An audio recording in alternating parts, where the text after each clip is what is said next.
All right. Good morning, good evening, good day to everyone joining us for the webcast. I see we have around 100 people joining from very different locations. We're going to wait for a few more seconds before we start. For those joining us for the first time, welcome to our new webcast. For those joining that have been joined in the previous webcast, you see that we've kind of changed the platform. We're in the past on Zoom, we changed to a new platform. So if you accidentally click on your browser and you are kicked out of this, the only thing you need to do is just click join again, and then we'll be back to the webcast. All right, 112 people already, pretty exciting. So let's get things going. So, welcome to everyone. My name is Eric Holdener. I'm the co-founder and CEO at Kinistry. And Kinistry, for those who are meeting us for the first time, is an innovation studio based in Los Angeles that combines emerging technologies and human-centered designs to build innovative solutions. So our expertise in the fields of AI, blockchain, and virtual augmented reality. So I'm really excited to introduce today a new guest to our series webcast on innovation augmented. This webcast is exploring the intersection of innovation as a discipline, design, and emerging technology. So today we are adding, something to the conversation, a topic that is really dear to my heart, which is sustainability and social impact. And without further ado, I would like to introduce Hrish. Hrish, good morning. I mean, in that case, good evening, I would say. Where are you joining us from? I'm in Montenegro this week. So, yeah. Wonderful. Yeah. So welcome, Hrish. Super excited, to go to this conversation with you. As I always do, I would like to, start with a formal introductions of your background. So let's do that. Hrish is the co-founder and CEO at SuperWorld. Previously, he co-founded Rogue Initiative Studio, a Hollywood film, TV, gaming, and immersive entertainment studio. He was also the founding managing partner of East Labs, an early stage VC fund based in Kiev, Ukraine. And previously, Hrish was also a senior business developer and global evangelist at TopTal, a venture capital investor at Spencer Trask Ventures, and an investment banker at both UBS Investment Bank and HSBC. He also was an associate in the global business development group at management consulting firm Hewitt Associates. Hrish was born in India and grew up in the United States. He also has spent many years living around the world in Europe, Asia, and South America. And actually, you keep traveling the world. Each time you've been working on this presentation, you were in different location, very recently in Venice, and then we're going to talk about this in a few. But yeah, Hrish, welcome to this webcast. So, what I would like to start this conversation with, it's for you to, talk about your experience that led you to the creation of SuperWorld. Yeah, it really is a culmination, I feel, of a lot of things that I've been involved in my career and my life. I think you remarked about the travel. I live very globally nomadically. I've been living that way for a very long time. Spend about 6 months to a year in different places around the world. I'm very interested in cultures, people, languages. I really love the world. And so to be able to build SuperWorld and to be able to build a platform like this, a virtual world like this with such an amazing community of people around the world is really something I'm very grateful for. And it's very much in my heart. But, as you mentioned, my career has kind of spanned starting off in management consulting, investment banking. I worked on Wall Street for a while. It's funny, I started off in real estate investment banking at UBS in New York, and we do virtual real estate now in SuperWorld. So life's kind of, interesting that way. You never know what's going to happen. But, I did venture capital for a while, started a venture capital fund in Europe, and was early at a tech company called TopTal, which is a talent marketplace for global talent. So started living around the world when I started as an early employee at TopTal. I was kind of in the senior business developer there. So kind of did a lot of things very globally, but also just started living around the world, which was an awesome experience, getting to know people and places and cultures all over the world. And then about 5 years ago, started Rogue Initiative Studios, which is a film, television, gaming, and virtual reality studio in Hollywood.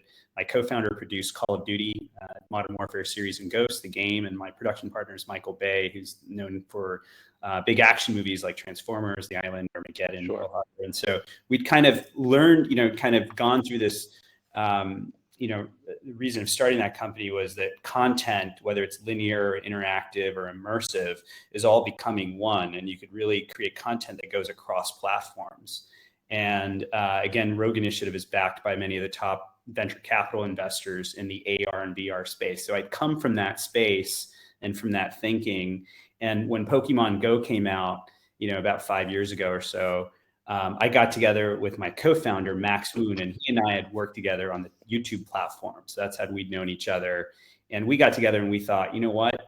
Let's build a world. Let's build a place where anyone is empowered to build their virtual world, whatever that means for them. And how do you empower anyone to own that world and become a key stakeholder? And then how do you build a world that does actually great things for humanity and improves people's lives? So that was kind of the culmination of SuperWorld. Wow. It's interesting because the first time I'm understanding the connection between you as your previous life as an investment banker and then the SuperWorld and the real estate part. So very interesting. So can you share with our audience, what is SuperWorld? SuperWorld is a virtual world mapped on top of the real world in augmented reality, utilizing virtual reality technologies, basically an XR world on top of the real world. We oftentimes say it's an augmented reality because it is on top of the real world. And, I use 3 analogies to kind of explain SuperWorld. So the first analogy is Pokemon Go. And that analogy I use is Pokemon Go is a way of adding digital information to the real world. So if I come to Los Angeles or New York or Tokyo or Madrid or anywhere in the world, you could say, Hrish, why don't you check out my world? And I could walk around and you've left me things. You've left a hologram of yourself downtown, totally interactive. I can talk to you. You can give me a tour. You've left photos and videos around the world of your family trips, things you want me to see, maybe even a scrapbook of all your travels everywhere. You've left messages at your favorite restaurants about what I should eat there, things I should do. You've left NFTs anywhere for me to buy and discover and interact with, right? And so again, as a user or a brand or anyone, you can create your own virtual filter on top of the real world. There could be an infinite number of filters. So the first part of the SuperWorld analogy is Pokemon Go. The second part of the analogy is Foursquare. That's a data company. And so on the data side of SuperWorld, we want to make sure that people are getting, data integrity, permissioned use of data. There's a very famous movie that's on Netflix it's called Social Dilemma. It's about how we're all getting sucked into our devices and kind of, algorithmically kind of programmed into these bubbles. And at SuperWorld, what we want to do is one, allow users to get paid for their data, but we also want to utilize that user activity to do things very positive for the real world. And so as an example of that, you earn crypto when you use SuperWorld, but we also do things very, very much to improve the real world. As an example, you buy a plot of virtual land and we'll plant a tree. We've been doing a lot of things that we're going to talk about later with the World Bank and the UNESCO and other organizations. And so that's part of the second part of the analogy. And the third part of the analogy is monopoly. So we've taken the surface of the earth and we've divided it into 64 billion virtual blocks. Each block covers a city block of land. All over the earth, there's 64.8 billion of them. And if you buy one, you're buying an NFT that gives you a share of the economics that happen there: advertising, e-commerce, digital commerce, data, analytics, gaming, anything that results in that locational monetization. And then we have applications on top of SuperWorld that again allow you to create, discover, and monetize anything, anywhere. We have an NFT salon that allows you to create NFTs, programmatic digital assets out of any content. And then we're moving into tokenization and decentralized finance. So, again, as a whole, it is a virtual world on top of the real world. And I would say it's the gateway to the metaverse. So we want to basically provide a way for anyone, if they're new to crypto, if they're new to virtuality, AR, VR, AI, any of these technologies, and they want to kind of move into that world and basically enhance their real lives in different ways and enhance the real world. SuperWorld is a platform that we're building to kind of do that, to leverage these technologies to improve people's real lives. So for those who are not familiar, Hrish, can you, help explain how we buy land and how do we guarantee that people actually own this land? How does that work? Yeah, so it's pretty straightforward. You go to our website. You can find us at superworldapp.com or just Google SuperWorld. And, you enter SuperWorld. We have a video which you can watch that kind of explains SuperWorld. But once you go inside SuperWorld, you'll encounter a map of the world. You have to connect your wallet. So we're Web 3.0, which means that you're utilizing a wallet that enables you to buy digital assets, in this case NFTs, which is what our land is divided into. And so you can again then just go and pick any place in the world that you want to buy. Some of those places might have already been bought, so they're repriced to a different price. And you put Ether in your wallet. So you have to go buy some Ethereum. There's a number of wallets you can pick from. We have a pretty good FAQ and kind of help section there. But ideally what you do is you pick places that you love around the world that you might have an interest in. You might have maybe a business in the real world. In the real kind of compelling aspect of SuperWorld is, again, we cover the surface of the earth. And so you can really, again, create anything anywhere, discover anything anywhere, monetize anything anywhere. And the big opportunity is the O2O opportunity, right? So online to offline, offline to online. And that's where really the physical world and the virtual world is really coming together. And I think that's really the power when people understand, the opportunity of SuperWorld. That's kind of what they think of as well. Okay. And when we're discussing about SuperWorld, you're always mentioning this idea that this is mixed reality. So can you, give a definition of mixed reality for those who are new to the concept?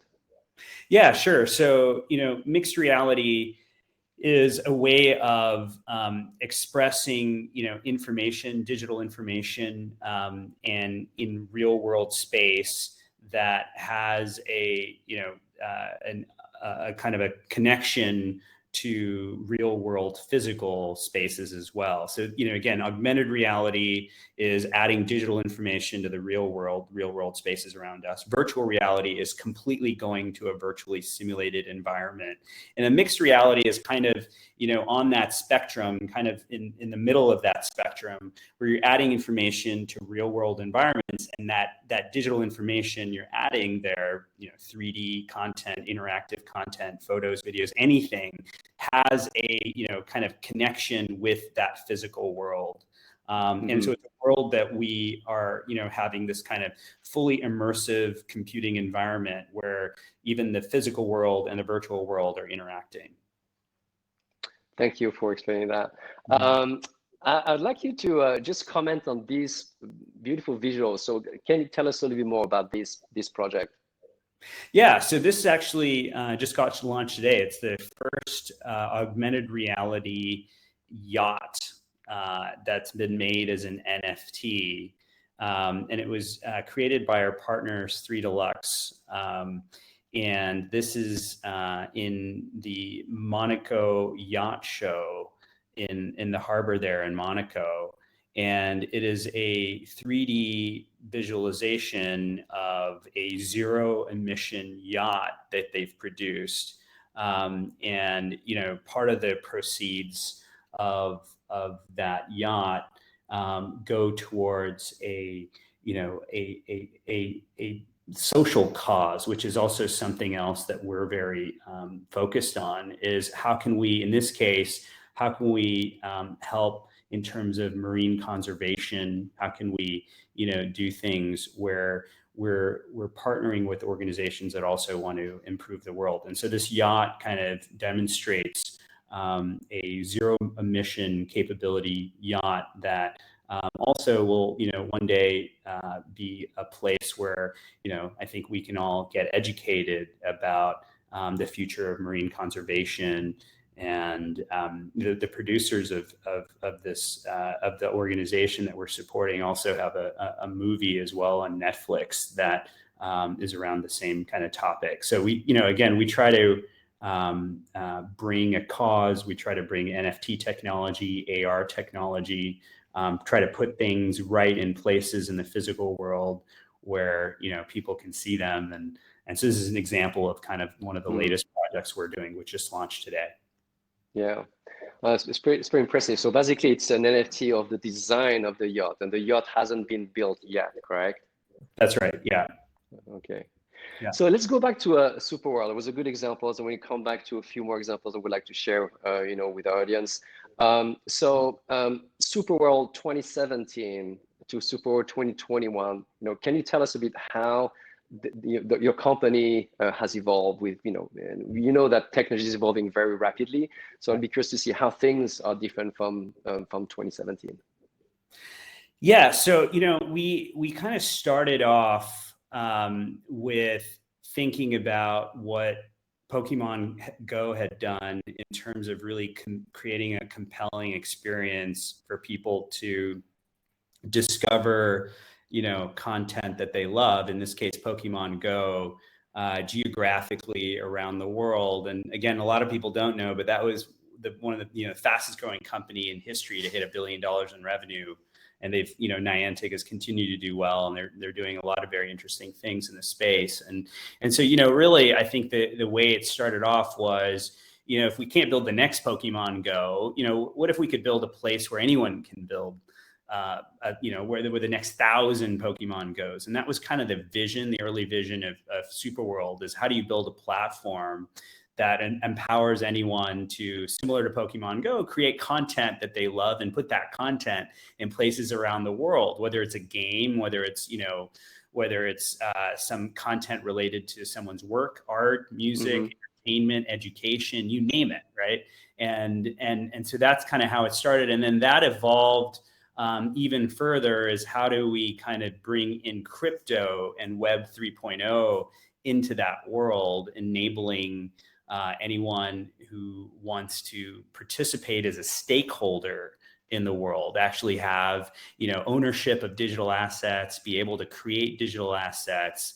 There's, as we speak about the metaverse and virtual worlds, the concept of a virtual world has been around for a long time. And there's, other virtual worlds and games and platforms that have been built in a very centralized way. And, we wanted to kind of bring all these concepts and these technologies together to really improve on that, to build a world that's on top of the real world. So it always has real world relevance, right? You always love your favorite places you live, the places you go on vacation, the places that you've always, learned about when you were a kid, the pyramids, Taj Mahal, you name it, right? And so those places, what if that was where that world, this virtual world, was really around you in all of those places? And how do you give people that, the stakeholder ability to do that? And so we evolved as we kind of started integrating these technologies. And so now, we've also, over the years, as we were thinking about this, I realized that the real kind of beauty and power of building a virtual world is, how can we build a world that actually does good for humanity? How do we utilize these technologies? Just as you think of your Apple Watch, telling you how many steps you're making, right? Or do things that, make you maybe do something more positive. Like, how can we do that in real life? You hear the word play to earn kind of thrown around a lot now in terms of a business model. Well, how can you live to earn? How can you kind of do things in the real world that allow you to become a stakeholder and earn crypto and do other things? And so that was kind of the evolution of how we thought about this virtual world and platform that we're building. That's interesting, and that's the reason why we decided to connect and see how actually we're not in the virtual environments. We're not escaping the real world for an imaginary world, but like, how can we create layers of existing world? How can we reconnect in a different way, in a more profound way, as you would say, with this physical world. So it's interesting because, you know, when you're mentioning that, you know, it's like almost like technology for good. And, you know, I can't help saying, you know, when we're discussing, preparing for this interview, is like, but it's so controversial today because, you know, it's this one thing that technology is. When we talk about technology and we think about Silicon Valley and what's been produced out there, we think about how it is disrupting and diminishing, you know, our social lives. So, but you're preaching the exact opposite. So I'll be curious if you can share with us how this is enhancing, you know, our personal lives. Yeah. So, you know, I think that the power of technology can definitely be used not only for enhancing, you know, a business or productivity or other kinds of, you know, I think core uses that we use technology for every day, learning, education, but can also can be, you know, with a platform like SuperWorld, which is immersive, which is, you know, all around us, everywhere on top of the real world.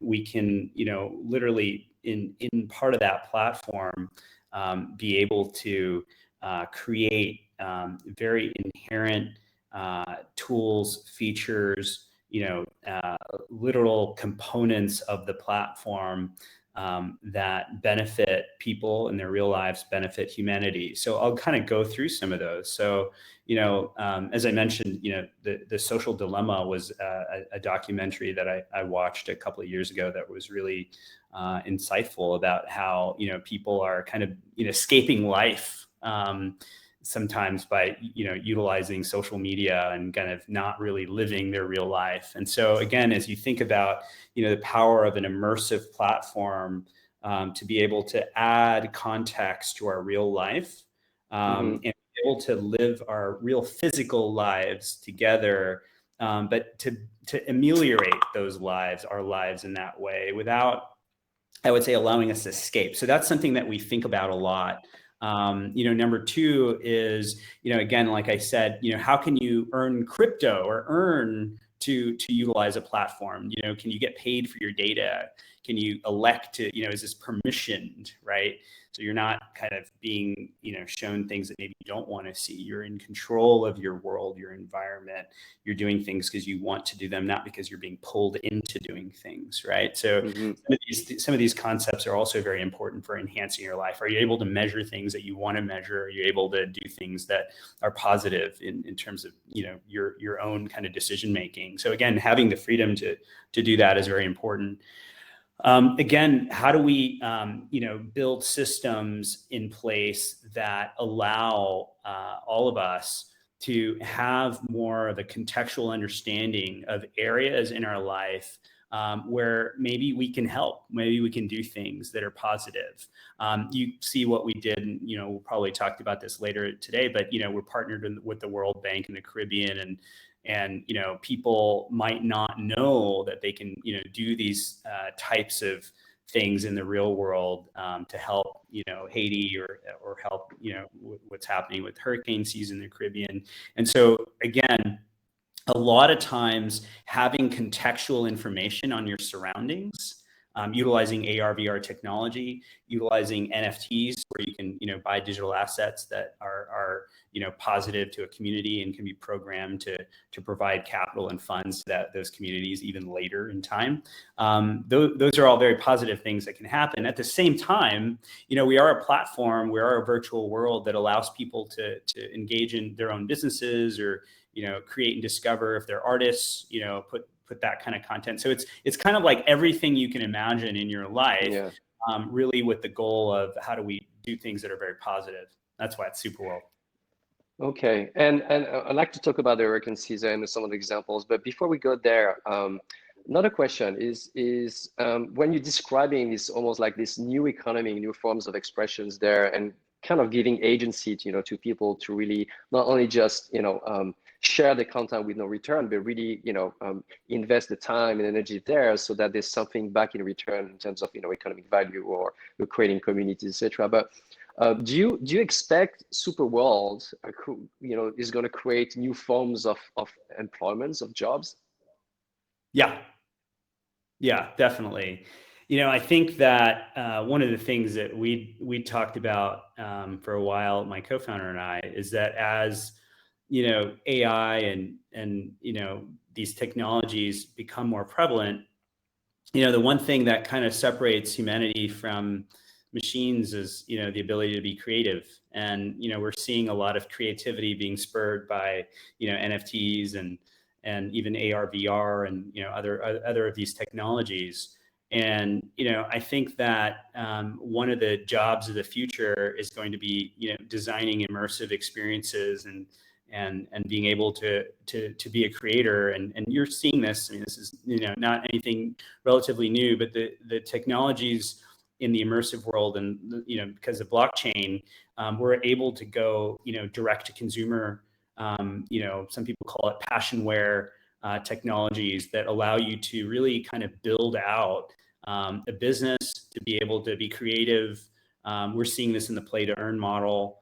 But I think that in SuperWorld, we want to enable people to actually, again, not only be creative and be able to create content, create experiences, have that O to O. So, if you want to create something physically as well, you can create virtual items that also give you access to those physical items or physical things that you're doing in the physical world, even concerts, and then vice versa, be able to scale things virtually that maybe, because of the constraints physically you're not able to do, but virtually you can.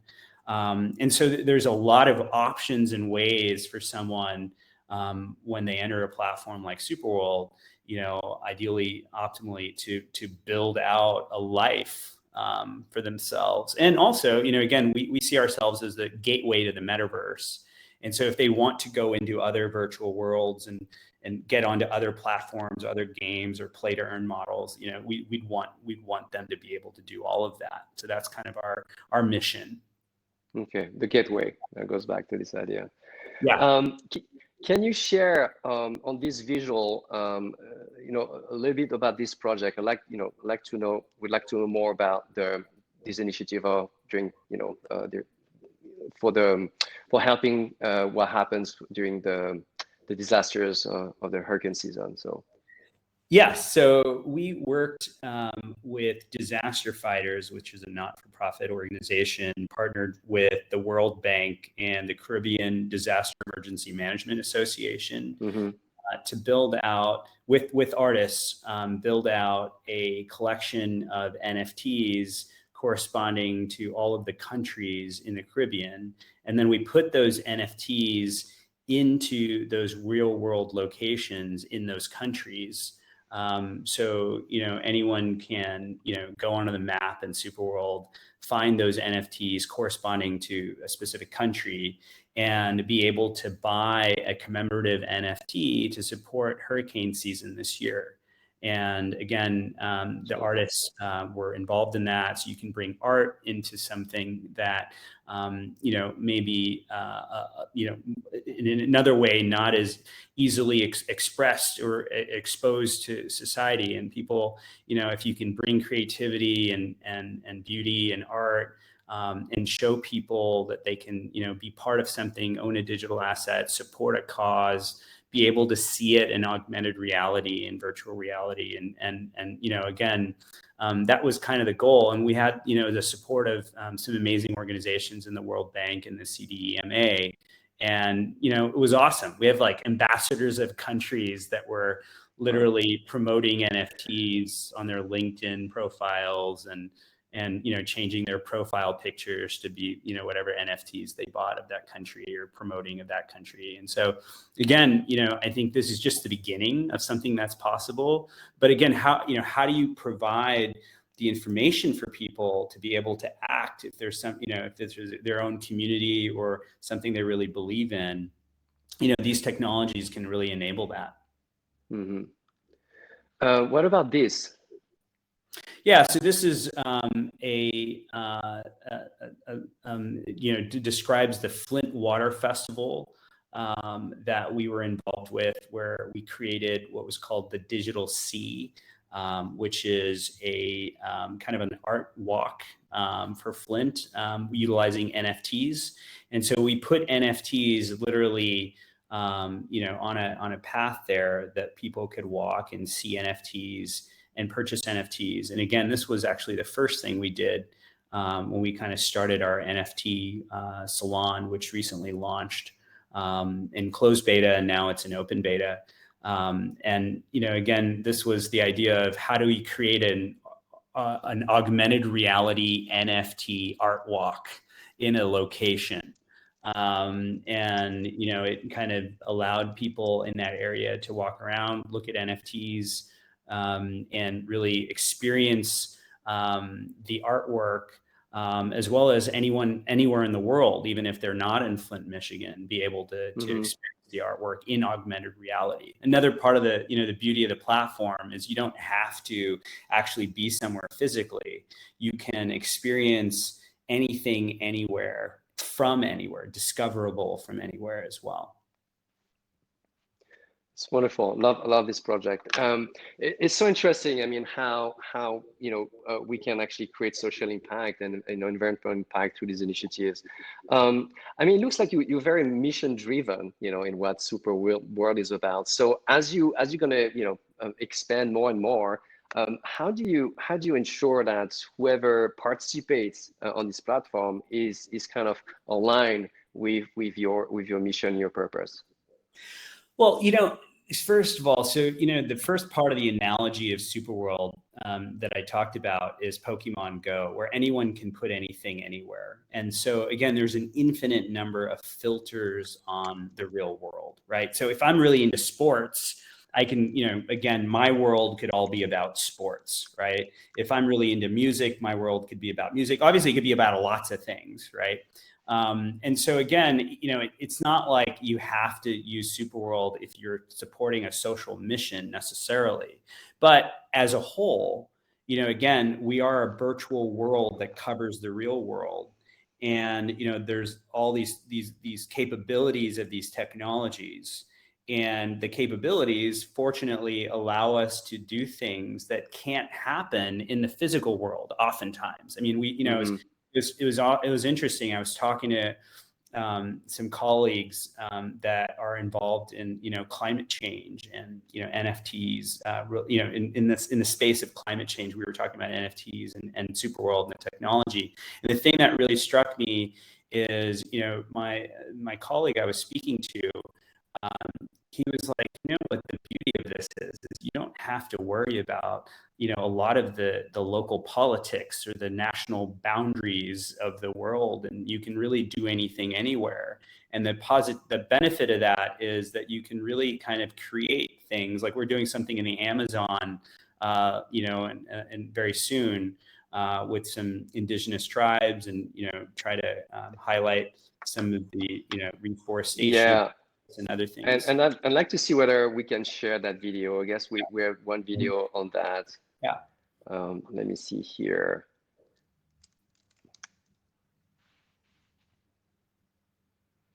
So can you tell us more about this project? Yeah, sure. So we're working with several partners, Monogramma, Polymedan, just other, people, Patrick Amadon, I'm sorry, and other partners in terms of indigenous tribes in the region, in the Amazon, to be able to highlight, what's happening in the region, the ability to kind of help with reforestation, bringing in art, again, utilizing augmented reality for social impact with NFTs in the heart of the Amazon rainforest. And it's pretty amazing when you can see, an Indian tribe there, indigenous tribe, I should say, showing kind of a smartphone with SuperWorld and kind of how they're visualizing some of this stuff and placing NFTs in parts of the world. So technology really is, again, everywhere. And, the idea is that, we think of augmented reality as this like technology that's far in the future, but really, there's 3.5 billion mobile phones that are AR enabled, soon to be 6 billion mobile phones that are AR enabled. Glasses are coming soon. And, those are still years out, but, mobile technology allows us to do a lot in AR. Again, back to the Pokemon Go example. And, it doesn't have to be just about a game. It could be about doing things that are, again, positive for the world. And this is an example of that. Yeah. It's interesting you mentioning that, these AR glasses are coming. We've seen like Facebook and Ray-Ban try it again, but we had like some, failures in the past with Google Glasses. It was not really the right time. There was not the right market fit and the culture was not there yet. We say that the metaverse, we like decades away. Like everyone is talking about the metaverse. I mean, it's one of the most Google world that we can find today. But we say we're still, decades away from being in a fully immersive world. So what's your take on that? Where do you situate yourself? I think that this technology and these worlds that we're talking about are coming faster than we even can imagine, right? And so it is coming very rapidly. And I think over the last year or two with COVID, I think that's really even more rapidly accelerated our move to more virtual environments. I think, we often just characterize that as Zoom calls or video calls that we're all on. But really it's also kind of a shift in how we think about our lives and our ability to connect with each other. You don't have to get on a plane necessarily. You can if you want. And again, I'm all about the physical world. So I am getting on planes and going places and meeting people in real life. But you do have the flexibility to not do that. And as people become comfortable with doing things more virtually, as they get more comfortable with, different devices or, different kind of inputs, whether it's audio or, putting on those glasses to see things or to hear things with the new Ray-Ban glasses with Facebook and, others. I think it's kind of a shift in our own kind of behavior and comfortability around these technologies. And that kind of really forces the market to move even faster because you have a customer base that's really interested in adopting the technologies. And we see that with the NFT revolution. We've been in the NFT market for 3 years. Never did I expect what happened this year in terms of the popularity of NFTs. Literally, I was talking about NFTs last year, and people had no idea what I was talking about. For the most part, now they come to me talking about NFTs. Which is awesome. I'm excited about that. And so again, I think that over the next year or two, that's going to accelerate across all of those technologies: AR, VR, NFTs, AI, blockchain. We're going to see a very Web3 enabled user base across the world who really understands the advantages of Web3. Decentralization, ownership, being a stakeholder, having authenticity of ownership, transferability, all of the things that really can supercharge the experience of utilizing these new virtual platforms. And then on top of that, when you can, put the linkage to your real life in the way that we're doing at SuperWorld, how do you bring this virtuality into your real life activities? What if I, made some crypto every time I went on a run, because Nike was sponsoring my run, that would be pretty interesting, right? And there's ways to do that. And there's ways that you can, benefit your life by these technologies. And once we start, putting those things together, and they're already, a lot of these things are in your iPhone or in these glasses that are coming out to be able to kind of, get that contextual understanding on the world around you.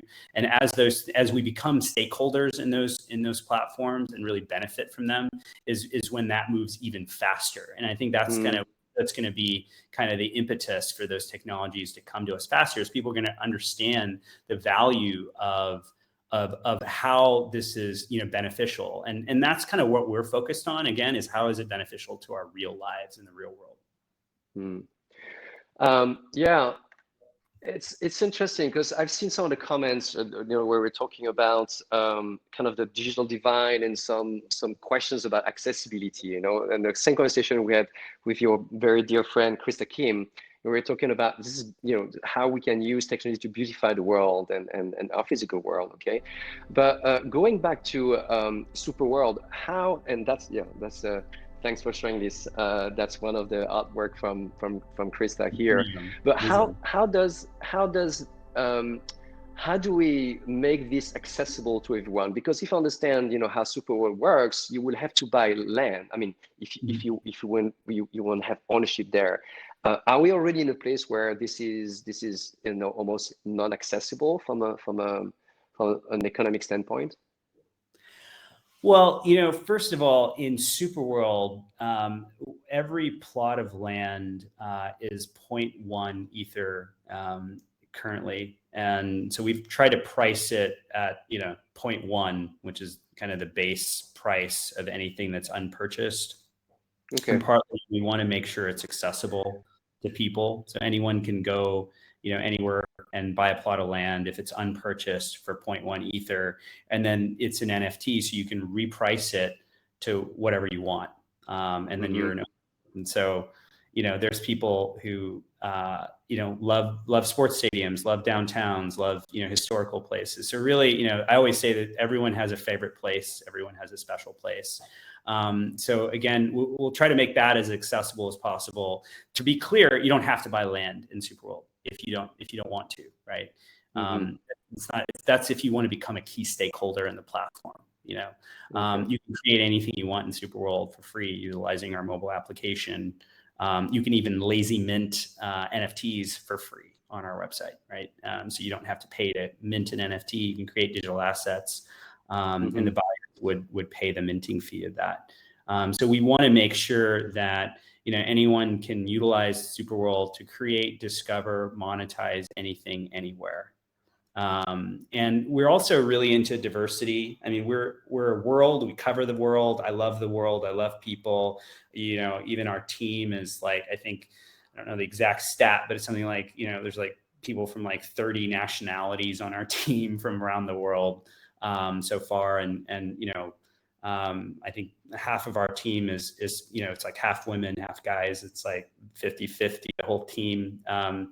And I think just in terms of our culture and stuff, like that's really important to us to be very, very diverse. I think accessibility into virtual worlds and technology is really important, because if you're trying to build a virtual world that's mapped on top of the real world and encompasses so many different places, we think about it as being one world, and so we want to bring everyone into SuperWorld, working together to build this world. And so, I think that as we keep growing, that's our message. We want to bring investors from all over the world, people with different perspectives, people in different areas we have investors who specialize in AI. We have investors who are AR, VR, others that are blockchain, all these technologies. There's a diversity as well.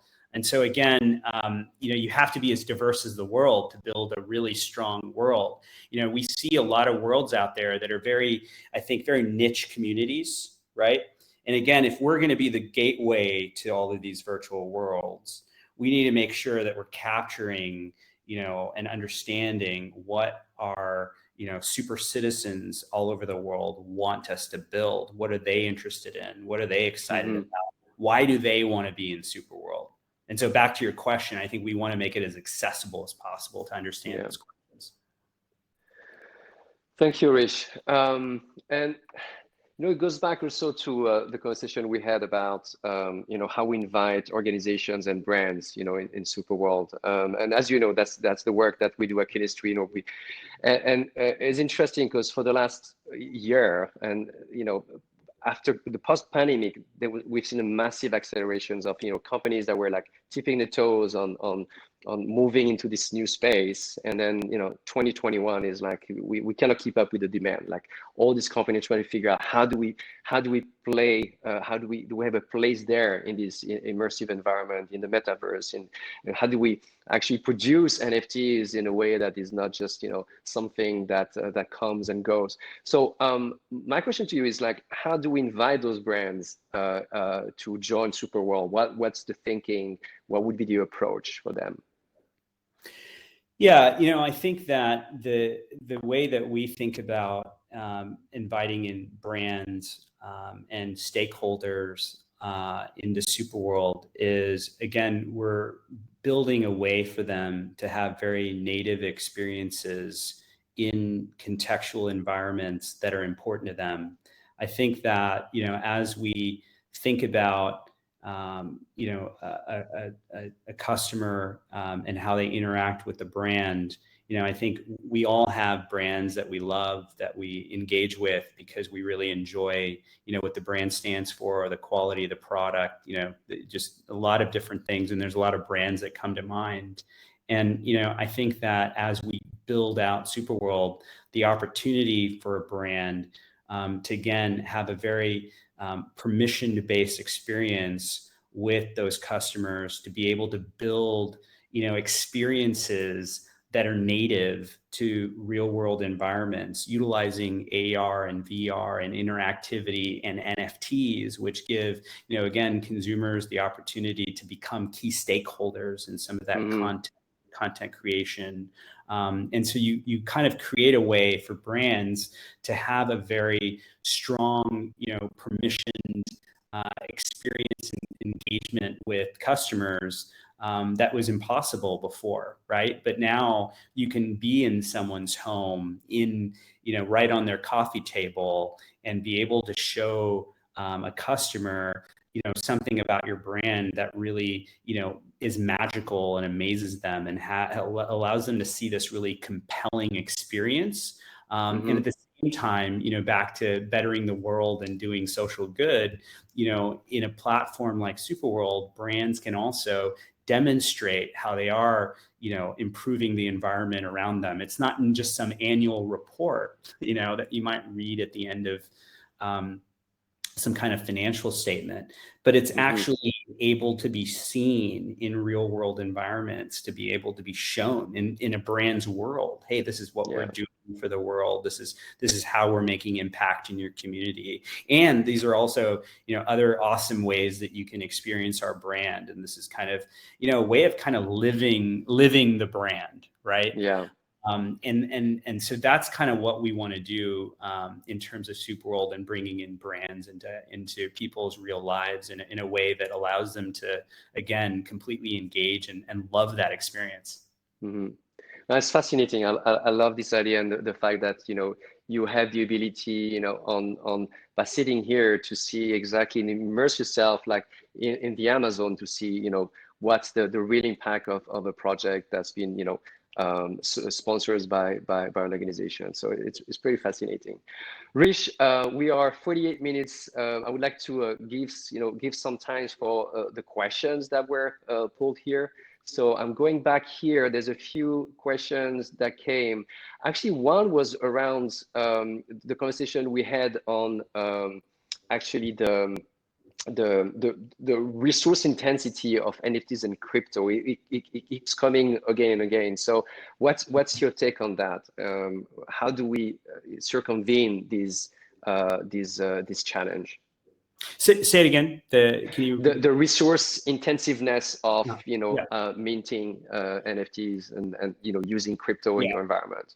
Yeah, and that's a big issue, right? And I think that that issue will be solved on the platform side with certain protocols. I mean, Ethereum, is moving to 2.0, which is, again, moving to proof of stake, and will solve some of the issues there in terms of gas and other other efficiencies that they're going to bring into that system. I think that there's other solutions that are available as well, that we're looking into, layer 2 solutions and other things that make those blockchains more interoperable and more efficient as well. Again, I think that over even the medium term here, a lot of the issues that we're having on the resource side are going to be solved. So I don't think we're going to be having this as a conversation, five years from now. I think the market dynamics of not only the value of blockchain, right, but the friction and negative externalities of blockchain are going to be solved. And we're seeing how quickly they're being solved. And, at SuperWorld, very open to, for us, it's really having a very long-term view of everything that we're doing. And again, being very, focused on what our customers, our super citizens want us to build and utilize in terms of technologies. And on our side, we're, integrating with all those things. We just integrated with Polygon as well for layer 2 solution on Ethereum for our NFT marketplace. So again, we're always going to try to make sure that we're kind of on the forefront of that on different levels, thinking very long term. But I think that's going to be solved by the market as well over the next, as I said, over the next 2 or 3 years. Okay. Yeah. Another question here from John Dale. How does SuperWorld help distinguish NFTs in an ocean of things on platforms like OpenSea? Yeah, and that's a really awesome question. And again, SuperWorld, just to be clear, is very open as a metaverse. So, again, we want to be the gateway to the metaverse. We want to be the gateway to, blockchain and crypto and AR and VR and AI and all these technologies. And so, we support anyone wherever they've made NFTs, OpenSea, Super Rare, Rareable, anywhere you've made them, anywhere you've made content, you want to be able to, share that into SuperWorld, or vice versa. If you created content in SuperWorld, we'd love for you to share it elsewhere. So we're working on a lot of partnerships to be able to share NFTs into SuperWorld and vice versa. OpenSea is an amazing platform. They're doing really well. And I think that they're really showing us all that, how big this NFT movement is becoming. And on our side, if I were going to say we had a focus in terms of, the big open sea of NFTs, is we're trying to see how do we create NFTs that have real world utility. So, you see any one of the things I've talked about, every one of those NFTs has some impact on the physical world, right? We even have people already, in super citizens creating NFTs to get you, tickets to games, or allow you to buy fashion items in the real world, or enter a concert, accessibility, things like that. So, I think what we're trying to do is say, we are a world, we cover the real world, we have real world relevance. How do we create NFTs and really kind of, work with creators to create NFTs that allow people to have that, virtual, physical kind of component, or vice versa, physical, virtual component. That's important to us. Thanks, Hrish. Another very practical question from Rongshin. What is lazy mint? Oh, lazy mint is a way of creating an NFT where you aren't minting it when you are creating it. So the buyer actually does the minting and pays for the minting process. So you're able to create NFTs on our platform without paying any minting fees, and the buyers of the NFTs are actually doing the minting. So if you go to our NFT salon, you can click lazy mint and create, all kinds of digital assets for free. Thank you, Hrish, for the clarification. Another question, this one from Jason. Are there any concerns with business owners, brands, or public entities demanding domain over SuperWorld land plot and related experience, or claiming copyright infringement if a digital asset is built over their physical location? Yeah, it's a good question.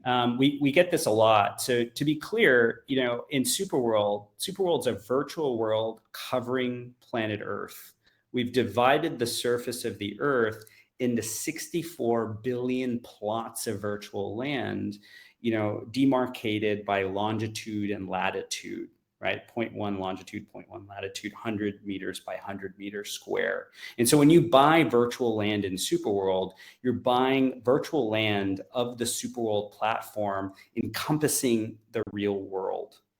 That's what you're buying. You're buying a block of SuperWorld platform covering the surface of the Earth. And again, on the surface of the Earth, there's lots of, physical items there. Some places, there's a mall, and then 5 years later it's a parking lot. Sometimes there's a forest, and next week there's a lake or something, right? So the physical land we don't control, right? We tell you that you're buying virtual land covering the surface of the earth, and that virtual land will likely have real world implications, because the ability for virtual activities to have real world implications, and vice versa. If you walk into a store, you buy something physical, that owner of that store or restaurant could have a virtual connection to something that's happening in SuperWorld at that location. And so again, there is this kind of physical virtual kind of connection. But to be clear, if you buy the Buckingham, or the land that covers Buckingham Palace in London, you're not going to be the queen. You're buying virtual land in SuperWorld covering that area of Earth. This virtual layer. A related question here from Ilida. So how does SuperWorld function in areas where current digital satellite and devices are limited? Yeah, so again, that's a really great question. Again, SuperWorld is cross-platform. We're software agnostic, hardware agnostic, platform agnostic. We're blockchain interoperable. And so, again, if you're accessing SuperWorld, there's a lot of different types of ways to access SuperWorld. You could just be accessing an audio experience, which would require maybe lower bandwidth. If you're going to access something that's like AR and VR, you might need higher bandwidth to see something like that, utilizing, let's say, the mobile app. Again, you might be buying NFTs. So there's a variety of different ways of accessing the platform. Again, we're on the web, we're mobile, we're going to be on glasses. At some point we'll be on haptic suits, right? And so again, it's AR and VR, being headsets, VR headsets as well. And so again, we want to be as accessible as possible. And I think, hopefully Starlink, Elon Musk's company, will take care of some of that broadband accessibility. But in the meantime, again, it's kind of however you access the internet, however you access the mobile web, and that's kind of how you would access SuperWorld. Okay. Hrish, thank you. We're coming to the end of this hour. I really want to thank you for your time. It's a fascinating subject. I'm so looking forward to see how SuperWorld is gonna grow and have all this amazing social and environmental impact. I can already see some of my clients gonna reach out to discuss this, because this is really at the heart of how we create purpose when we move into this metaverse, and it's great to see that you're a purpose-driven organization. So thank you so much for being with us today. Hey, thanks so much, Eric. It's always a pleasure to speak with you, and I'm excited to work with you in Kinestry, and you guys are doing amazing work. And it's always a pleasure to partner with someone like yourself and your team that really believes in building a better world and really creating amazing experiences for brands and your partners. So thanks again for the opportunity to share our vision. My pleasure. Thanks, everyone. Thanks for joining us, and I will see you to the next webcast in October. We'll be announcing soon our next guest. In the meantime, if you want to discuss any project, ideation, we are innovation as a service, so don't hesitate to reach out directly to us and to me. Thanks, everyone. Have a great day. Thank you. Bye.